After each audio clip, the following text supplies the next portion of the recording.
So yun mga kasabong, meron akong hawak dito na Boston Esculin. Ito yung pinaka-origin ko, ganador ko to ng Boston Esculin. So yun mga kasabong, bakit ko nga ba tinakil itong Sapola?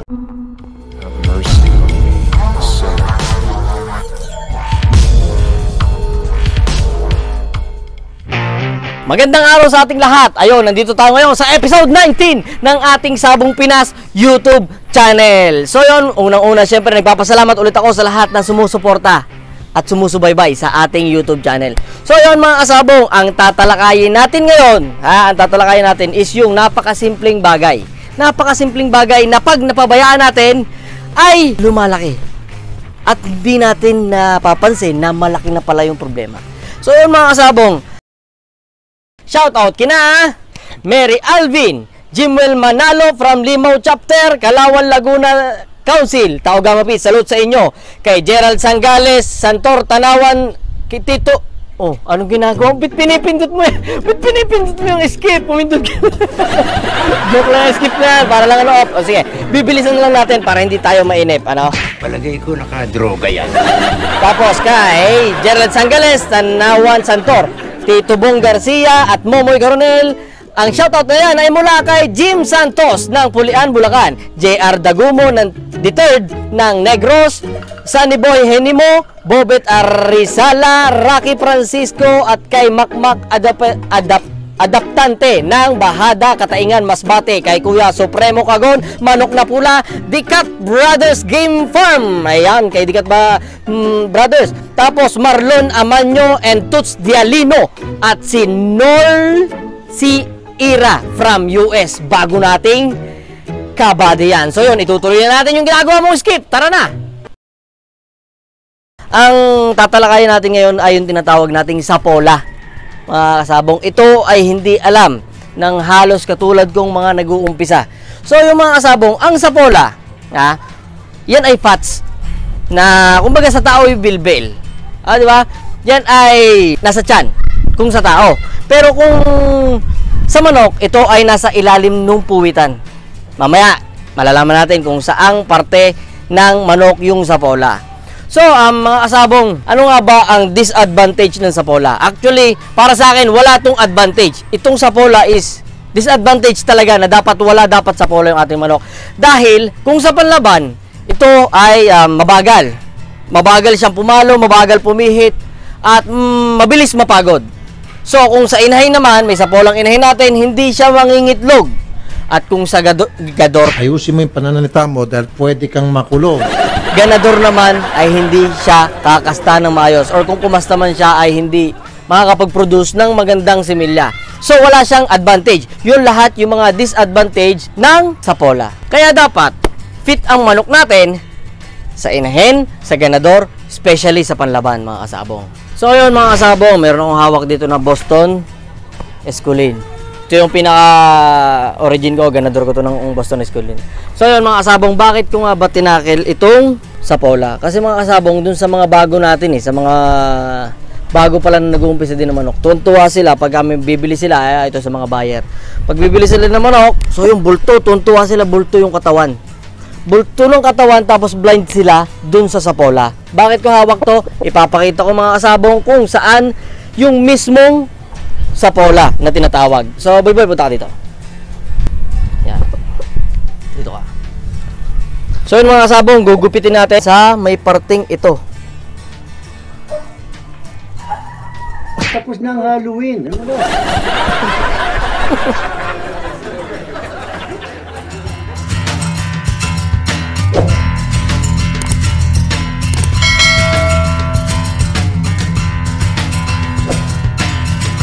So yun mga kasabong, nagupitan na natin. Bakit ko kailangan gupitan? Kasi para makita nyo. So ito yung puwit. Ito yung pinaka-puwit niya, di ba? Ito yung puwit niya. Ito yung sipit-sipitan niya. Makakapa mo dyan yung sipit-sipitan niya sa pinaggigitnaan mga kasabong. Ito. Ito oh. Ayan mga kasabong, dapat ito ay malambot. So ito. Yan. Ito dapat to malambot niya na halos mahawakan mo na yung loob niya, yung bituka niya. Ito ay mula dito, umabot hanggang dito. Yung taba niya mga kasabong. Ayan. Ayun oh. Ayan yung Sapola mga kasabong. Na ito ay napakahirap sa manok. So yun mga kasabong, ito yung sapola ulit. Kung magbibigyan ka ng pagkakataon na may makakatay kayo ng manok na may sapola tulad doon sa yung mga boiled chicken natin. Pagka nakita nyo to, ito yung mga makikita nyo yung dilaw to, yung taba ng ating manok. So yun mga kasabong, pinakita ko sa inyo yung sapola na tinatawag para maramdaman nyo, malaman nyo kung paano na makikita nyo mga kasabong pag may mga veterano humipo, hindi yung veterano basta yung mga marunong humipo na hinihipo yung ganito, ginaganto nila ginaganto nila, ayan. Tapos mamaya pipisil-pisil sila dito, ayun o, pinipisil-pisil nila dito. Pag matigas to mga kasabong, may sapola yung manok. Kaya mga kasabong, dun sa bibili ng mga manok na gusto talaga bulto yung katawan, okay lang talaga yung bulto yung katawan. Pero mga kasabong, hipuin natin sa bandang dito, sa ilalim ng puwet, kung may sapola. So yung mga kasabong, talakayin naman natin kung saan nanggagaling at paano nakukuha ng manok yung sapola, mga kasabong. Yan ay kadalasan sa overfeeding. Overfeeding mga kasabong na sobrang energy level ng patukan na binibigay natin, na hindi kayang tunawin ng manok natin. Kumbaga sa tao ay sobra sa kanin. So ano ba ang kanin? So carbohydrates yan. Pagka sobra sa carbohydrates, sa sobrang energy ng level ng ating manok, hindi niya kayang tunawin. Kaya siya po ay nagkakasapola. Tapos mga kasabong, dun pa sa cording natin, mga kasabong, sa cording dapat talaga weekly siya ay pinagpapalit-palit ng pwesto. Weekly or basta ganun, weekly. Kasi sa cording, makikita mo, pagka matagal na siya nasa cord, nandiyan lang siya, kain lang ng kain, inom lang ng inom, nalulungkot siya dyan, hindi siya galaw ng galaw. Kaya pag nilipat mo siya doon, sa kabilang cording naman, territorial naman siya dyan. Territorial siya dyan, gagalaw siya ng gagalaw, na-exercise siya.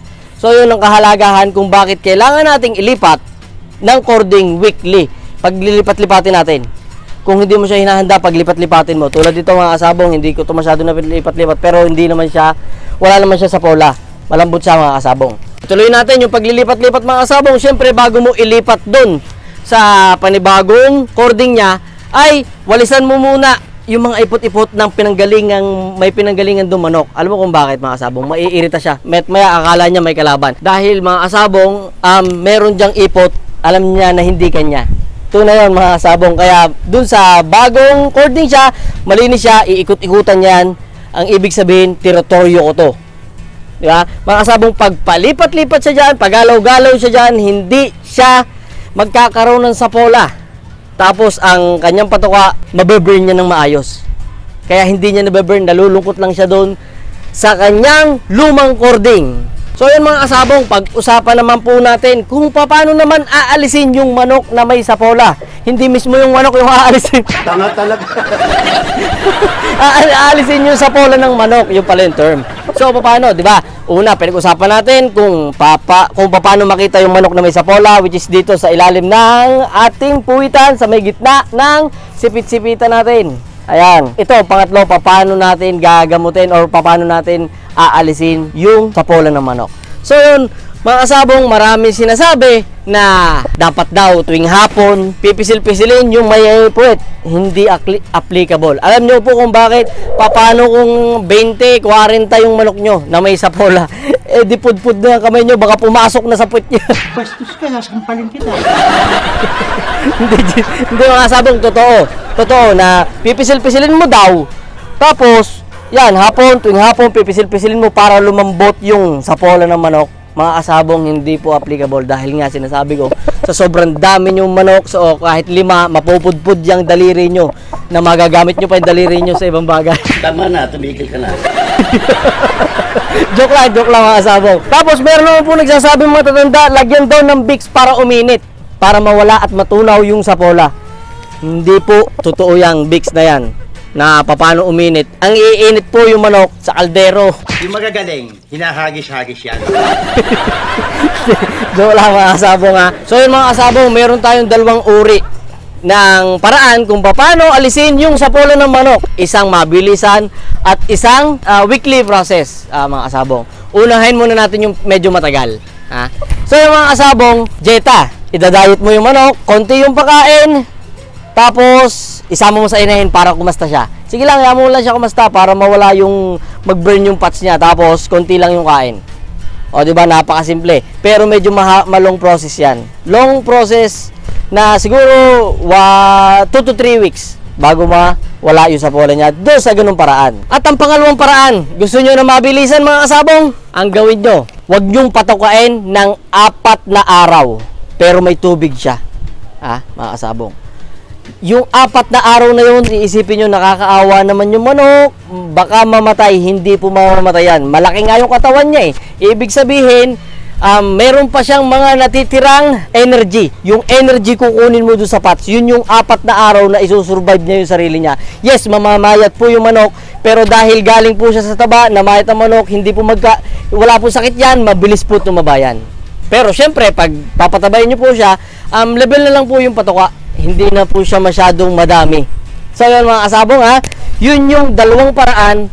Una is yung sinabi ko nga kanina, tapos yung pangalawa is yung 4 na araw na wag mong patukain ng 4 days. Hindi mamamatayan, wag kang matakot. Basta may tubig mga kasabong, may tubig.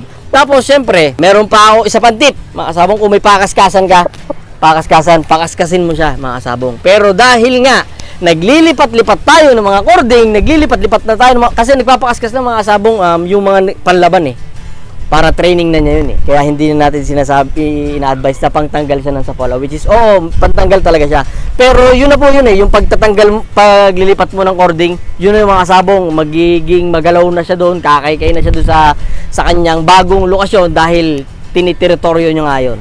So yun mga kasabong, pagpapakaskas, pantanggal din po yan. Pero kung susundin po natin yung paglipat-lipat ng cording, mas mawawala po yung sapola niya. Matagal nga lang, pero prevention is better than cure. Mabigat ka mag-English ngayon Yun po yung prevention natin, mga kasabong So ayun mga kasabong, naituro na natin at naibigay na natin yung tips kung paano malaman, kung paano iwasan, kung paano alisin. So yun mga kasabong, itong content na to, actually kasama dapat to doon sa kuhang tanong natin kaso medyo naisip ko, gawan siya na isang content dahil medyo mahaba yung usapin na sapola. Kaya ginawa ko, sinolo ko na lang yung isang content natin mga kasabong. Nakakalimutan ko lang kung sino nagtanong nun, pero importante, nasagot ko dahil alam ko na meron pang kaparehas siyang katanungan kung ano ba yung sapola. So yun mga kasabong, maraming salamat sa lahat na sumusuporta, sumusubaybay at patuloy pa susuporta dito sa ating YouTube channel. Ako po ulit si Ruel Amano ng EG Pichong Game Farm. Kita-kits sa next episode ng ating Sabong Pinas!